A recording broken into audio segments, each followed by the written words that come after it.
You've been doing small steps wrong your entire life. While you're clipping coupons and skipping your morning coffee, the people actually building wealth are taking completely different small steps. They're not saving pennies. They're strategically investing minutes. The brutal truth is that most small financial habits keep you poor, not wealthy. Here's what separates real wealth builders from perpetual penny pinchers. They focus on leverage, not restriction. Today, I'm showing you 3 micro habits that compound into actual prosperity. But first, you need to understand why everything you've been taught about small steps is backwards. This isn't about saving more. It's about rewiring your financial identity from scarcity thinking to strategic wealth building. The reason your small steps aren't working is psychological, not mathematical. Your brain is wired to reward immediate, visible progress. When you skip that $5 coffee, you get an instant dopamine hit. You feel productive. You feel disciplined. But that same neural pathway that rewards small savings is actually keeping you trapped in poverty thinking. Identity homeostasis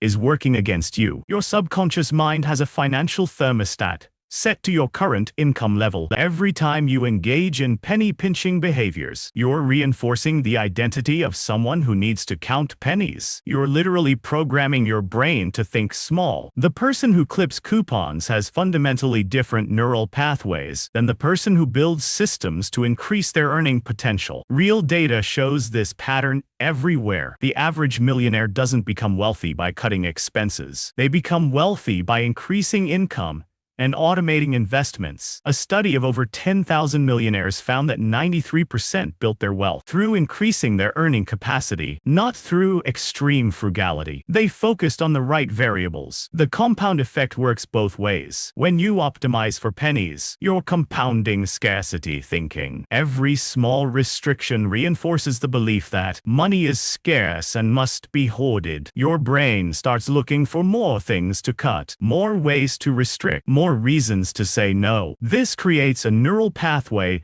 that literally makes you worse at spotting wealth-building opportunities. Your opportunity cost is massive. While you spend mental energy tracking every small expense, wealth builders are using that same mental energy to identify skill gaps, build relationships, and create systems. The time you spend comparing grocery store prices could be spent learning a skill. That increases your hourly value by $50. The most dangerous part is how good restriction feels. Your brain rewards you for small acts of financial discipline because they're concrete and immediate. But that same reward system makes you avoid the uncomfortable, uncertain work of actually building wealth. It's easier to cut a subscription than to have a difficult conversation with your boss about a raise. It's easier to skip lunch than to spend an hour learning a high-value skill. This is why people stay stuck for decades. They mistake activity for progress. They confuse busy work with wealth building. They're optimizing the wrong variables entirely. The person making $40,000 who saves $2,000 through extreme frugality is still making $40,000. The person making $40,000 who invests in skills and systems to make $60,000 has changed their entire financial trajectory. Your financial identity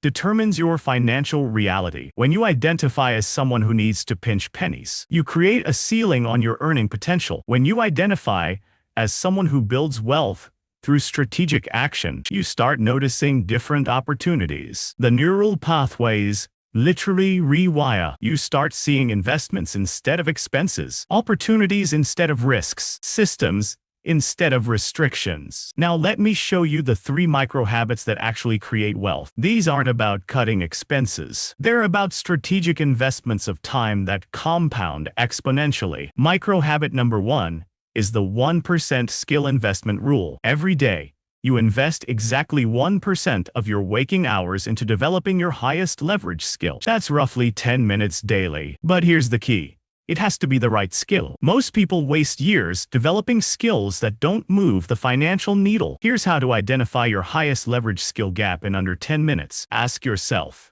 what's the one skill that, if you mastered it, would directly increase your income within 6 months? Not someday, not eventually, but within 6 months. For most people, it's either a technical skill that makes them irreplaceable, a communication skill that helps them negotiate better, or a systems skill that helps them automate income. I learned this the hard way. I spent 2 years perfecting skills that felt important, but didn't change my income. The moment I focused on the one skill that directly impacted my earning potential, everything shifted. Your brain wants to learn interesting skills. Wealth builders learn profitable skills. There's a massive difference. The neural pathway rewiring happens fast when you're strategic. Instead of scattered learning, you're creating focused expertise. Your brain starts recognizing patterns and opportunities related to that skill. You become the person who has that capability, which changes how others see you and how you see yourself. Micro habit number 2 is the automation principle. You eliminate decision fatigue by making wealth building inevitable, not optional. This isn't about budgeting apps or expense tracking. This is about setting up systems that make good financial decisions automatic. The wealthy don't rely on willpower. They rely on systems. They automate investments before they can spend the money. They automate skill development before they can make excuses. They automate relationship building before they can procrastinate. The system removes the decision entirely. Here's what this looks like practically. You set up automatic transfers that happen before you see the money. You schedule learning sessions like medical appointments. You create accountability systems that make it harder to quit than to continue in. The key is removing your future self from the equation entirely. Most people try to use discipline to build wealth. Discipline fails because it's finite. Systems work because they're infinite. When building wealth becomes as automatic as brushing your teeth, you stop fighting yourself. Your identity shifts from someone who tries to build wealth to someone who does build wealth. Micro habit number 3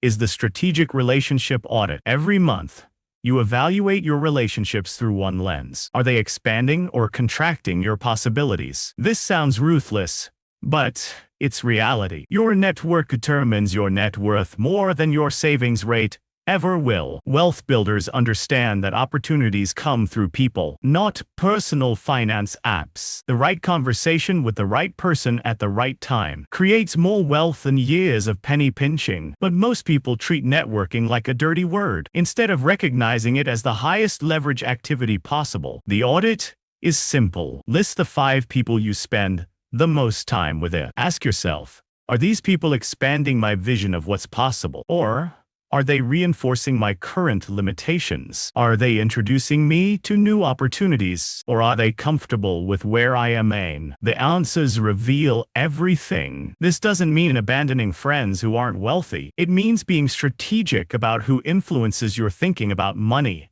and possibility. You need people in your life who think bigger than you currently do. You need people who see opportunities where you see obstacles. The compound effect of strategic relationships is exponential. One introduction leads to an opportunity. One opportunity leads to increased income. Increased income leads to more investment capacity. More investment capacity leads to wealth. But it all starts with being intentional about who you surround yourself with.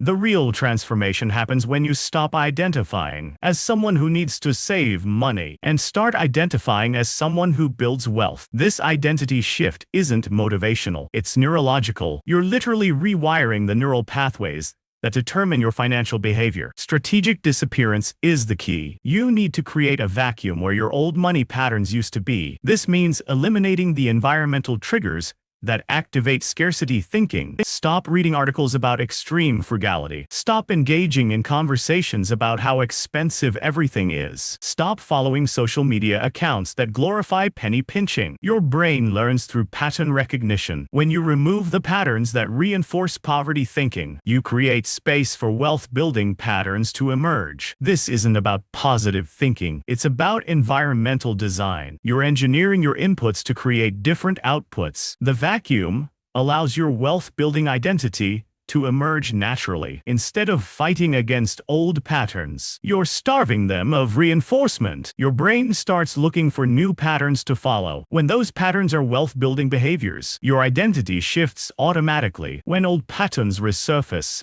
and they will. You have a protocol. You recognize the pattern, acknowledge it without judgment, and immediately engage in a wealth-building behavior. This creates a new neural pathway that associates financial stress with productive action, instead of restrictive action. The compound effect of thinking like someone who builds wealth is transformative. Wealth builders see investments where others see expenses. They see opportunities where others see risks. They see systems where others see restrictions. This shift in perception changes everything. Small steps work when they target leverage points, not comfort zones. The difference between prosperity and poverty isn't the size of your steps. It's the direction of your steps. Choose one micro habit from today's video and implement it immediately. Subscribe for more wealth mindset transformations that actually work.